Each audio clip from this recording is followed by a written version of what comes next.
Good morning student and welcome in excellent academy Kurari.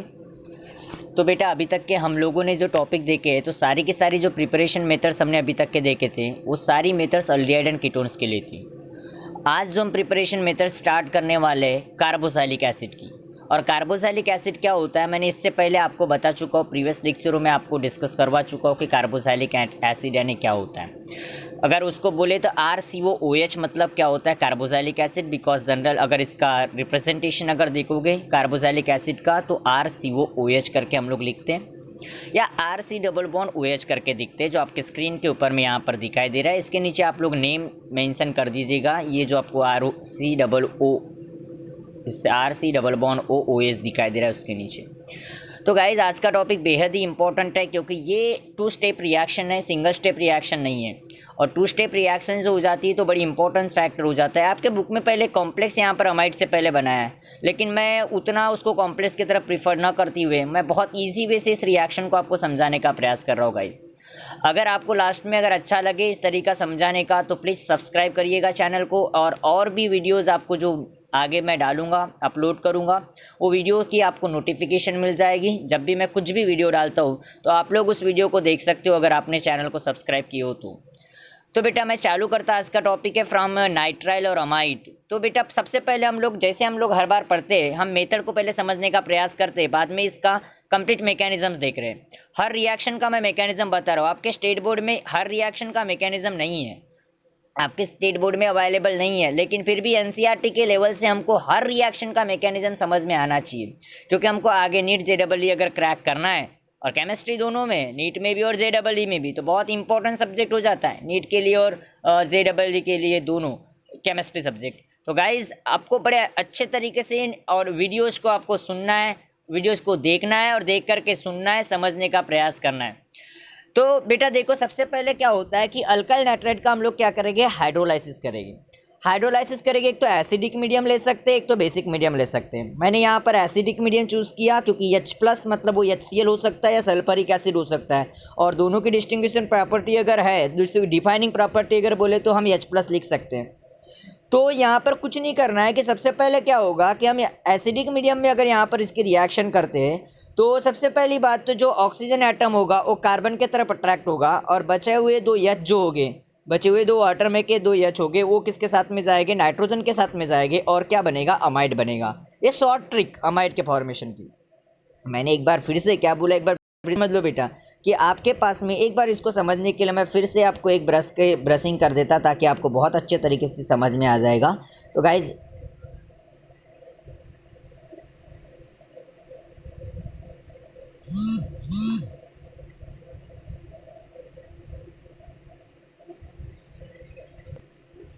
तो देखो इसको फिर से एक बार मैं आपको समझाने का प्रयास कर रहा, एक बार फिर से इसको समझेंगे। तो ये आपके पास में अल्काइल नाइट्राइल है। अल्काइल नाइट्राइल का क्या करना है, ये वाटर है, मतलब यहाँ पर HO क्या है, H है। ये तो H+ तो एसिडिक मीडियम शो कर रहा है, वहाँ पर OH निगेटिव भी ले सकते हो आप, कोई प्रॉब्लम नहीं, बेसिक मीडियम भी ले सकते हो, लेकिन मैं प्रिपेयर करूँगा एसिडिक मीडियम को। एसिडिक मीडियम को प्रिपेयर करने की वजह से मैं एसिडिक मीडियम वहाँ पर लिया। तो गाइज ये HO और क्या है, H है, तो इसमें से क्या होता है, ये OH सीधे चला जाएगा। ये ट्रिक्स है, हाँ, एक्चुअल ऐसा नहीं होता, ये ट्रिक मैं बता रहा हूँ आपको कि रिएक्शन को समझने के लिए। ये OH यहाँ चला गया तो कार्बन के साथ में डबल बॉन्ड फॉर्म करेगा और C डबल बॉन्ड O बन जाएगा। फिर बचे ये वाला एक H बचा और ये वाला एक H, दोनों मिलके क्या बन जाएंगे, H2 हो जाएगा। और H2 ये जा करके सीधे किससे अटैच होगा, नाइट्रोजन से अटैच होगा, और नाइट्रोजन से अटैच होने के बाद में ऐसा एक NH2 बन जाएगा। तो आपका ये RC double bond O NH2 मतलब क्या बन गया, अमाइड का प्रिपरेशन हो गया। इस तरीके से सबसे पहले इस रिएक्शन में क्या बनता है, अमाइड बनता है। मैंने इसलिए रिएक्शन में लिखा था फ्रॉम नाइट्राइल एंड अमाइड, क्योंकि nitrile firstly converted into amide and which on hydrolysis, फिर हाइड्रोलाइसिस करेंगे तब क्या मिलेगा अपने को, कार्बोक्सिलिक एसिड। तो फिर से हम लोग आगे बढ़ते रिएक्शन के तरफ। तो फिर से हम लोग क्या करेंगे, आपके बुक के ऊपर में H3O पॉजिटिव दिया होगा, कोई प्रॉब्लम वाली बात नहीं। जैसे मैं बार बार बताता हूँ, मैं H3O पॉजिटिव को न लिखते हुए मैं हमेशा क्या लिखता कि H2O लिखता, और H2O के साथ में मैं क्या करता, H2O लिखने के बाद में मैं H positive acidic medium separate लिखता। ये मेरी ट्रिक्स है बनाने की, आप उसको H3O भी लिख सकते हो, कोई प्रॉब्लम वाली बात नहीं। तो यहाँ पर क्या होगा गाइस, सबसे पहले समझ लेते, यहाँ पर अब अमाइड तो बन गया। अब अमाइड से कैसे बनेगा तुम्हारा कार्बोक्सिलिक एसिड। तो इसकी भी शॉर्ट ट्रिक आपको बता रहा हूँ। इसकी शॉर्ट ट्रिक में क्या करना है, एसिडिक मीडियम को जैसे के वैसे रखना। आपके पास में HOH मतलब वाटर है। अब HOH मतलब वाटर, फिर से हाइड्रोलाइसिस की हो, थोड़ा सा हीटिंग करोगे आप लोग, और हीटिंग करोगे तब जा करके क्या होगा कि ये इतना ग्रुप तो सेम रहेगा जो आपको नज़र आ रहा है। लेकिन प्रॉब्लम कहाँ हो रहा है, ये OH ग्रुप क्या कर रहा है, ये यहाँ पर अटैच हो जा रहा है। OH ग्रुप अटैच होने के बाद में RC डबल बॉन्ड OH यहाँ पर बन रहा है। अब बचा क्या यहाँ पर, NH2 बचा और ये वाला H बचा। तो NH2 के साथ में ये H कंबाइन होकर के अमोनिया गैस ये बाय प्रोडक्ट के तौर पर यहाँ से क्या निकल जाती है, बाहर निकल जाती है। तो ये एक थी रिएक्शन समझने की ट्रिक्स, ये रिएक्शन को समझने की ट्रिक्स। तो एक बार फिर से और ट्रिक्स को आपको बता दूं मैं। सबसे पहले करना क्या है, आपको सबसे पहले नाइट्राइल लेना है। नाइट्राइल का हाइड्रोलाइसिस करना है एसिडिक मीडियम या बेसिक मीडियम जो भी आपको लगे। वाटर में का ऑक्सीजन इस कार्बन के साथ में कंबाइन होगा और दो बची हुए वाटर के H2 इस नाइट्रोजन के साथ में कंबाइन हो गए और ऐसा अमाइड बनेगा। फिर उसके बाद में अमाइड बनने के बाद फिर से हाइड्रोलाइसिस करोगे एसिडिक मीडियम के अंदर और थोड़ा सा हीटिंग करोगे। और हीटिंग करने के बाद में क्या होगा, वाटर में का जो OH ग्रुप होगा, वाटर में का OH ग्रुप किसके साथ में, इस कार्बोनिल कार्बन के साथ में अटैच होगा। इसके वजह से NH2 बाहर निकल जाएगा। NH2 बाहर निकलेगा तो बचा हुआ वाटर का H है उसके साथ में कंबाइन होगा और कंबाइन होकर के NH3 यहाँ पर क्या निकल जाएगा, बाहर निकल जाएगा। तो ऐसी एक आपकी रिएक्शन है। अब इसका एग्जाम्पल से समझते हैं, एग्जाम्पल से समझने में हमको थोड़ा सा और बेनिफिशियल होगा। मैंने एक एग्जाम्पल लिया मिथाइल साइनाइड, या मैं उसको क्या बोल सकता हूँ, इथेन नाइट्राइल बोल सकता हूँ। इसको मैंने यहाँ पर रिएक्ट किया तो देखो गाइज, ये वाटर में का जो ऑक्सीजन है यहाँ डबल बॉन्ड के साथ में आ जाएगा और यहाँ पर डबल बॉन्ड, ये बचा हुआ H यहाँ, ये दो H यहाँ H2 हो जाएंगे तो बीच में के यहाँ पर दो बॉन्ड टूट जाएंगे और सिंगल बॉन्ड हो जाएगा, इथेनामाइड बन जाएगा। और उसका फिर से हाइड्रोलाइसिस करेंगे तो OH ग्रुप कहाँ, इस कार्बन के पास में आ जाएगा, ये वाले कार्बन के पास में OH ग्रुप आ जाएगा। इसके वजह से NH2 बाहर हो जाएगा। NH2 बाहर होने के बाद में वाटर का एक H बचा है क्योंकि OH ही यहाँ पर अटैच हुआ है ये वाला, तो एक H बच गया। एक H बच गया तो OH इस NH2 के साथ में कंबाइन हो जाएगा। NH2 के साथ में कंबाइन हो जाएगा तो NH2 आपको पता है ना कि लिविंग एजेंट बहुत अच्छा है, तो इसीलिए यहाँ पर वो NH3 बना लेगा और NH3 इस अमोनिया गैस और गैस के फॉर्म में वहाँ से निकल जाएगा। यहाँ गैस का आप अप एरो दे सकते हो, आप लोग अप एरो वहाँ मेंशन कर दीजिएगा, गैस का बहुत बेनिफिशियल होगा। यहाँ पर आकर के इसके बाजू में ऐसी एक अप एरो मेंशन कर दीजिएगा तो आपको अच्छा हो जाएगा, या फिर उसके ब्रैकेट में G लिख दीजिएगा नीचे में बेस के अंदर, तो बहुत बेनिफिशियल होगा। तो ऐसी बेटा एक कंप्लीट रिएक्शन है और इतना आपको स्टेट बोर्ड में लिखना पड़ेगा। आपको इसका एग्जाम्पल आप और चूज़ कर सकते हो, जैसे मैं आगे एग्जाम्पल और चूज़ किया इसके मैंने, तो आगे और एग्जाम्पल्स को ले सकते हो। मैंने थेरी भी उसकी लिख दिया और एक एग्जाम्पल मैंने थोड़ा सा एरोमेटिक लिया, तो एरोमेटिक का एग्जाम्पल अगर चूज़ कर रहे हैं तो देखो यहाँ पर मैंने बेंजोइल साइनाइड लिया, तो वहाँ पर भी सेम, ये भी HO और क्या हो जाएगा H, ये O इस कार्बन के साथ, इस साइनाइड के C के साथ में, फिर उसके बाद में वो डबल बॉन्ड के साथ में क्या बनाएगा, C डबल बॉन्ड O बनाएगा कि जो नज़र आ रहा है यहाँ पर आपको। बचे हुए ये वाला एक H और ये वाला एक H, दोनों H मिला करके H2 और H2 ये चला गया कहाँ, नाइट्रोजन के पास। H2 चला गया कहाँ, नाइट्रोजन के पास। नाइट्रोजन के पास जाने के बाद में NH2 बन गया तो बेंजानामाइड बन गया। अब ये बेंजानामाइड आपको नज़र आ रहा है, बेंजानामाइड आपको दिखाई दे रहा होगा कि बेंजानामाइड का यहाँ पर क्या हो गया, आपको फॉर्मेशन हो गया जो नज़र आ रहा है आपके स्क्रीन के ऊपर है बेंजानामाइड। अब ये बेंजानामाइड का फिर से हाइड्रोलाइसिस करेंगे तो वाटर मतलब क्या होता है, HOH होता है। आप ऐसा यहाँ पर लिख सकते हो, ऐसा ना लिखते हो, कोई प्रॉब्लम वाली बात नहीं। आया अपन रिएक्शन भी कर सकते हैं, इस बेंजानामाइड के साथ में प्लस में क्या दे सकते हैं, HOH दे सकते हैं और एरो के ऊपर में ओनली H पॉजिटिव लिख सकते हो, नॉर्मली हीटिंग लिख सकते हैं। Is it clear guys. फिर उसके बाद में अपन ने क्या कर दिए, इसके पास में ये कार्बोनिल कार्बन के पास में NH2 के जगह पर कौन आ गया, OH आ गया, ये वाला OH। ओके, बचा हुआ ये H ये NH2 के साथ में कंबाइन हो गया और NH3 फिर से बाय प्रोडक्ट में निकल गया। तो ऐसा एक सिंपल रिएक्शन होती है। तो ध्यान, ट्रिक्स के लिए क्या ध्यान रखना, सबसे पहले हाइड्रोलाइसिस करते समय एक बार फिर से बड़े ध्यान से सुनो, मैं क्या बता रहा हूँ, ट्रिक्स बता रहा हूँ, इसको याद कर लेना कि आपको पहले एक तो अल्काइल साइनाइड या अराइल साइनाइड लेना है। अल्काइल साइनाइड और अराइल साइनाइड को रिएक्शन करना है एसिडिक मीडियम में वाटर के साथ, उसका हाइड्रोलाइसिस होगा, कार्बन के साथ में ऑक्सीजन आएगा, नाइट्रोजन के साथ में क्या आएगा, H2 आएगा और एक अमाइड बनेगा। फिर अमाइड का हाइड्रोलाइसिस करोगे तो NH2 के ग्रुप के पास में क्या, NH2 जहाँ था वहाँ OH आ जाएगा और NH2 के साथ में जो वाटर में का H बचा हुआ वो बाहर जाएगा और NH3 अमोनिया गैस क्या जाएगी, बाहर जाएगी। तो बच्चों ये था तुम्हारा स्टेट बोर्ड के हिसाब से कंप्लीट रिएक्शन। लेकिन गाइज अगर इसको ऐसा तो बोल दिए तो ये तो सब हमारी ट्रिक्स थी इसको समझने की, ये हमारी ट्रिक्स थी। लेकिन प्रॉब्लम है कि क्या ऐसा ही होता है क्या, ऐसा मैकेनिज्म होगा क्या, तो ये समझना है कि कंप्लीट ये कैसे फॉर्मेशन हुआ। तो मैं इस एग्जाम्पल से सेकंड एग्जाम मैंने जो पहला एग्जाम्पल लिया था इससे इसका मैकेनिज्म समझा रहा, मैकेनिज्म समझाने का प्रयास करा कि एक्चुअल होता क्या है। ये तो रिएक्शन तो ट्रिक से पढ़ना होता है, लेकिन एक्चुअल मैकेनिज्म मतलब कंप्लीट प्रोसेस। अब उसकी प्रोसेस क्या होती है ये स्टेट बोर्ड में नहीं है, ये स्टेट बोर्ड में मैकेनिज्म नहीं है, बट आपको समझ में आना चाहिए। मैं बार बार बताता हूँ हर वीडियो में, क्योंकि आपको आगे कॉम्पिटिटिव फेस करना है, और कॉम्पिटिटिव फेस करना है तो आपको हर रिएक्शन का मैकेनिज्म समझ में आना चाहिए, चाहे आपके सिलेबस में स्टेट बोर्ड में हो या ना हो, क्योंकि एनसीईआरटी हर इसका मैकेनिज्म मांगती है, हर रिएक्शन की कंप्लीट प्रोसेस मांगती है, और इसीलिए मैं इसकी आगे प्रोसेस मैकेनिज्म समझाने का प्रयास कर रहा हूँ गाइज। जितना समझता है उतना, ना समझ में आए तो कोई प्रॉब्लम नहीं, मुझे एक बार बोल दीजिएगा कि ये मैकेनिज्म नहीं समझ रहा है सर, मैं और अच्छे तरीके से समझाने का प्रयास करूँगा। तो गाइज इस रिएक्शन की शुरुआत सबसे पहले आपको नाइट्राइल से करना है। मैंने यहाँ पर मिथाइल साइनाइड लिया, पिक्चर में सबसे पहले नाइट्राइल आएगा। तो नाइट्राइल पिक्चर में आता है तो आपको पता है नाइट्राइल के नाइट्रोजन के ऊपर में एक लोन पेयर होता है जो आपको नज़र आ रही है, 2 डॉट दिखाई दे रहे मतलब लोन पेयर। तो सबसे पहले हमने चूज़ क्या किए थे, मीडियम एसिडिक चूज़ किए थे गाइज। हमने मीडियम कैसा चूज़ किए थे, एसिडिक मीडियम हमने चूज़ किए। तो एसिडिक मीडियम मतलब H पॉजिटिव।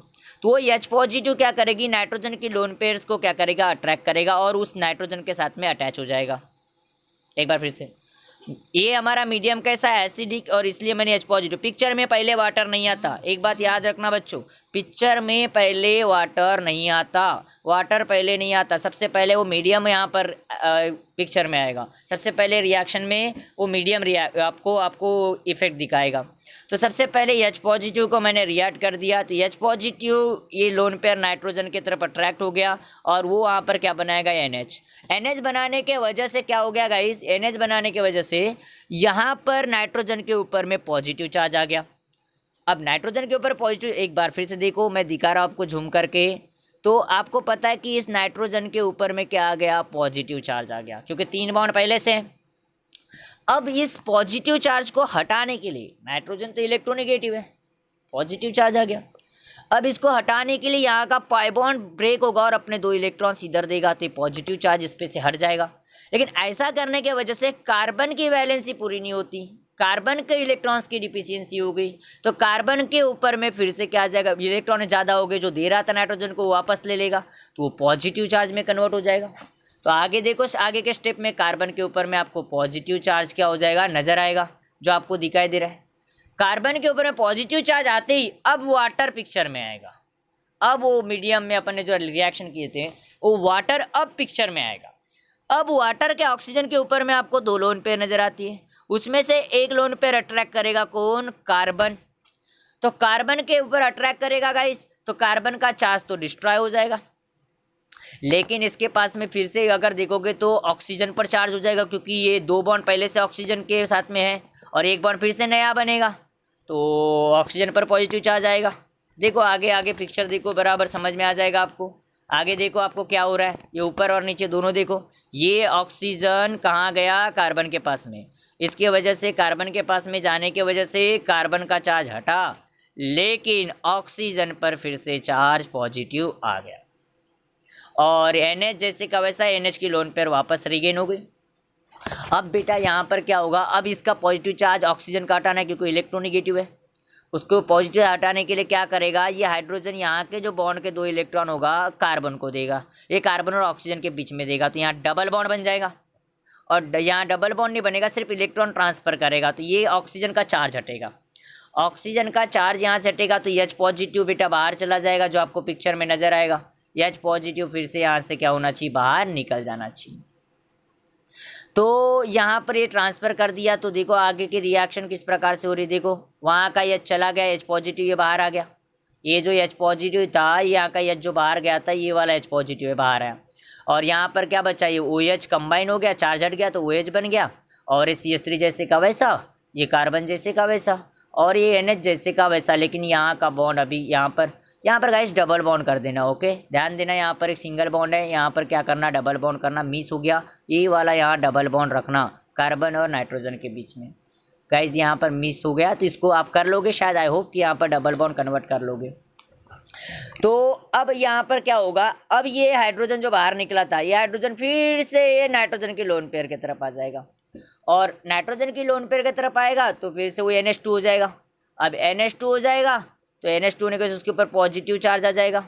अब पॉजिटिव चार्ज आ जाएगा तो प्रॉब्लम वाली बात है, पॉजिटिव चार्ज इसके ऊपर जब आ जाता है, इसको चार्ज हटाने के लिए ये क्या होता है कि यहाँ का जो पाई बॉन्ड, डबल बॉन्ड है, ये इस चार्ज की तरफ चला जाएगा, तो ये NH2 बाहर निकल जाएगा। NH2 का ग्रुप क्या निकल जाएगा, बाहर निकल जाएगा, ऐसा NH2 का ग्रुप बाहर निकल जाएगा। अब ऐसा NH2 बाहर निकलने की वजह से ये क्या करता है, ऑक्सीजन, फिर ये कार्बन की वैलेंसी पूरी नहीं होती तो ऑक्सीजन अपने इलेक्ट्रॉन्स किसको देता है, ये यहाँ कार्बन को देता है, तो इनके बीच में C डबल बॉन्ड O बन जाता है। लेकिन अब यहाँ इसको ऑक्सीजन के ऊपर में डिफिशियंसी हो जाएगी, तो ये हाइड्रोजन जो है, ये वाला हाइड्रोजन फिर से इलेक्ट्रॉन ऑक्सीजन को दे देता है, तो ऑक्सीजन की डिफिशियंसी जो इलेक्ट्रॉन की है, जो उसने कार्बन को दिया था, वो पूरी हो जाती है, और फिर H पॉजिटिव फिर से क्या निकल जाता है, बाय प्रोडक्ट में बाहर निकल जाता है, और ये वाला H पॉजिटिव निकलेगा। देखो आगे पिक्चर में, आगे देखो वही हुआ, CH3 जैसे का वैसा है, आपको दिखाई दे रहा है, और C डबल बॉन्ड O बन गया, H यहाँ का बाहर निकल गया, H पॉजिटिव में जो O के पास में था यहाँ पर वो बाहर निकल गया, और यहाँ पर NH2 जैसे का वैसा इसका चार्ज हट गया, NH2 अभी लिविंग एजेंट नहीं है, बाहर नहीं दिया मैंने, सिर्फ एक पाई बॉन्ड थोड़ा चार्ज हटा, एक चार्ज हटा, तो NH2 अभी बनेगा, तो NH2 फिर से अटैच हो गया NH2, तो यहाँ पर इसका चार्ज हटा दिए पॉजिटिव। पहले एक स्टेप अपन यहाँ पर ज़्यादा ले रहे, ठीक है, मैं NH2 को डायरेक्ट बाहर भी कर सकता था, यहाँ पर अपन ने क्या कर दिया, NH2 को ले लिए। अब क्या होगा, अब ऐसा करने के बाद में ये आपका पूरा क्या बन गया, अमाइड बन गया, ये पूरा आपका क्या बन गया, अमाइड का फॉर्मेशन हो गया। यहाँ पर ये क्या बन गया, अमाइड, और मैंने पहले ही बोला था बीच में पिक्चर में कौन बनता है, अमाइड बनता है। अब इसके बाद में अमाइड के बाद में आपको पता है कि रिएक्शन में सेकंड बार हाइड्रोलाइसिस करते हो और एसिडिक मीडियम होता है, तो ये जो ऊपर के स्टेप में H पॉजिटिव निकला था, वो H पॉजिटिव मतलब एसिडिक मीडियम फिर से नाइट्रोजन की तरफ अट्रैक्ट होगा, और नाइट्रोजन की तरफ अट्रैक्ट होने के बाद में वाटर भी पिक्चर में आएगा। दो स्टेप एक साथ ले रहा हूँ, वाटर भी पिक्चर में आएगा, और वाटर किसके तरफ जाएगा, कार्बन की तरफ, और वाटर कार्बन की तरफ जाएगा। जैसे वाटर कार्बन की तरफ गया, वाटर कार्बन तो पहले H पॉजिटिव इधर आ गया, तो H पॉजिटिव उल्टा पुल्टा ले सकते हो आप, H पॉजिटिव इधर आया तो NH3 बाहर निकल गया, NH3 बाहर निकल गया, तो ये वाटर का ऑक्सीजन यहाँ अटैच हो गया कार्बन को, क्योंकि वैलेंसी पूरी करने के लिए। तो गाइज आगे के स्टेप में कैसा हो जाएगा, वाटर आपको कार्बन की तरफ दिखाई देगा, मैंने नीचे वाला इधर अटैच कर दिया, देखो पूरा वाटर, तो वाटर लेकिन ऑक्सीजन पर पॉजिटिव चार्ज होगा, एक बॉन्ड ज़्यादा हो गया, अब ऑक्सीजन पर पॉजिटिव चार्ज होगा, और ये अमोनिया आपको बाहर दिखाई दे रहा है। अब क्या होगा, ऐसा करने की वजह से, ऐसा यहाँ पर होने की वजह से, अब यहाँ पर ये ऑक्सीजन का मेरे को कहीं ना कहीं चार्ज हटाना पड़ेगा, क्योंकि मुझे OH चाहिए, सिर्फ मुझे OH3 नहीं चाहिए। यहाँ पर पॉजिटिव ये वाला OH एक्स्ट्रा दिखाई दे रहा है, ये इलेक्ट्रॉन इसको दे देगा, किसको, ये आगे को, ये तो चार्ज हटाने के लिए ऑक्सीजन को इलेक्ट्रॉन डोनेट कर देगा, यहाँ से चार्ज हटाने के लिए किसको इलेक्ट्रॉन डोनेट कर देगा, ऑक्सीजन को, तो पॉजिटिव चार्ज हट जाएगा, तो H पॉजिटिव फिर से बाहर हो जाएगा, और यहाँ पर फिर बचा हुआ तुम्हारा कार्बोक्सिलिक एसिड बन जाएगा। देखो आगे पिक्चर में दिखाई दे रहा है, ये बचा हुआ तुम्हारा क्या बन गया, कार्बोक्सिलिक एसिड बन गया, और H पॉजिटिव फिर से बाहर, तो जो मीडियम चूज़ किए थे एसिडिक मीडियम फिर से बाहर निकल गया। और इस तरीके से एक्चुअल ये रिएक्शन होती है, कि जो रिएक्शन आपको नाइट्राइल और अमाइड वाली रिएक्शन, ये एक्चुअल कॉन्सेप्ट है। ये आपको बहुत सारे टीचर्स आपको शायद स्टेट बोर्ड में नहीं बताएंगे कि ऐसा एक मैकेनिज्म होता है करके, लेकिन आपको ध्यान रखना है कि ऐसा भी मैकेनिज्म हमको ध्यान रखना है हर रिएक्शन का गाइस। और आपको सही में अगर ये समझ में आया या अच्छा वीडियो लगता है तो सब्सक्राइब करो चैनल को, और वीडियो पाओ, मैं और हर दिन एक एक वीडियो डालते जा रहा आपको, क्योंकि लॉकडाउन पीरियड के अंदर मेरा एक ही उद्देश्य है कि आपका लॉस न हो, आप 12th क्लास स्टूडेंट अच्छे तरीके से क्या कर सकूँ, इसको यूटिलाइज कर सकूँ। Thank you guys for watching the video and thank you so much.